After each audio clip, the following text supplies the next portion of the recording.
Sandeep Warrier BJP വിട്ട് കോൺഗ്രസിലേക്ക് ചേക്കേറുന്ന വാർത്ത ഇപ്പോൾ അങ്ങനെയൊക്കെ വഴിയില്ല. മുട്ട നേർച്ച ഉൾട്ടി അടിച്ചെന്ന് തോന്നണേ.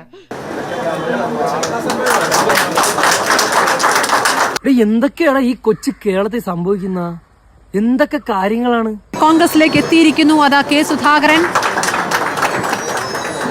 ഇത്രയും കാലം കരിമ്പാറക്കാരുടെ മുമ്പിൽ പേടിച്ച് ഓച്ചാനിച്ച് നിന്നൊരു പാവം കണ്ടക്ടറാണ് ഞാൻ.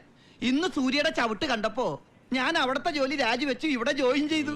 അറിയിച്ചുകൊണ്ട് ഇന്ത്യൻ നാഷണൽ കോൺഗ്രസിന് വേണ്ടി സന്ദീപ് വാര്യരെ ഞാൻ ഈ പാർട്ടിയിലേക്ക് സഹർഷം സ്വാഗതം ചെയ്യുന്നു. പുലിക്കമ്മടയിലേക്ക് സ്വാഗതം. വരൂ, വലതുകാൽ വെച്ച് വരൂ. ഇത്രയും നാളിതൊരു ഭാർഗവി നിലയമായിരുന്നു, ഇപ്പോഴാ ഒരു ആളും അനക്കൊക്കെ ആയത്. കുറെ കാലമായി BJPയുടെ മുഖവും ശബ്ദവുമായിരുന്നു ശ്രീ സന്ദീപ് വാര്യർ. അതിൽ ഞാൻ ഇന്ന് ഖേദിക്കുന്നു. പക്ഷേ മതേതര ജനാധിപത്യ രാഷ്ട്രീയ പ്രസ്ഥാനത്തിന്റെ അകത്ത് പ്രവർത്തിക്കണമെന്ന അദ്ദേഹത്തിന്റെ നിഷ്കർഷതയുടെ അടിസ്ഥാനത്തിലാണ് അദ്ദേഹം ഇന്ത്യൻ നാഷണൽ കോൺഗ്രസിനെ സെലക്ട് ചെയ്ത് അതിലേക്ക് കടന്നു വരാൻ തീരുമാനിച്ചതും ഞങ്ങളെ അറിയിച്ചതും ഞങ്ങൾ അദ്ദേഹത്തെ സ്വാഗതം ചെയ്തതും. സുഖദമ്മാടി, കണ്ണിൽ ചോരയില്ലാത്ത തെണ്ടി, എന്ത് തോന്നിവാസവും കാണിക്കാൻ മടിയില്ലാത്ത ഒരു അലവലാതി, അവൻ ഇന്നു മുതൽ പുതിയൊരു മനുഷ്യനാവുകയാണ്. അതുകൊണ്ട് തന്നെ ഒരു രാഷ്ട്രീയ പ്രവർത്തനത്തിൽ ഏർപ്പെടുന്ന സമയത്ത് മാനവികമായിട്ട് ചിന്തിക്കുക, മനുഷ്യത്വപരമായിട്ട് ചിന്തിക്കുക എന്നുള്ളത് സർവ്വപ്രധാനമാണ് എന്ന് വിശ്വസിക്കുകയാണ്.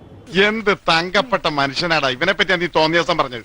എന്റെ അറിവില്ലായ്മ കുറവുണ്ട് അങ്ങനെ പറഞ്ഞു പോയതാണ്. ജ്യോതികുമാർ ചാമക്കാല എല്ലാ കാലത്തും സന്ദീപ് വാര്യരുടെ പേരിനൊപ്പം ചേർത്ത് വെക്കുന്ന ഒരു മുഖമാണ്.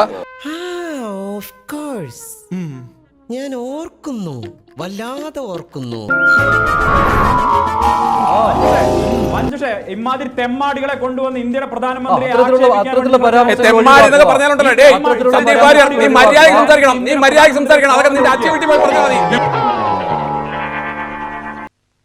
എന്തുകൊണ്ട് നിങ്ങളുടെ എനിമിറ്റി അവസാനിപ്പിച്ചുകൂടാ എന്നാണ് ഞാൻ ചോദിക്കുന്നത്. ഇച്ചിരി മാറി നിന്നാലും കുഴപ്പമില്ല.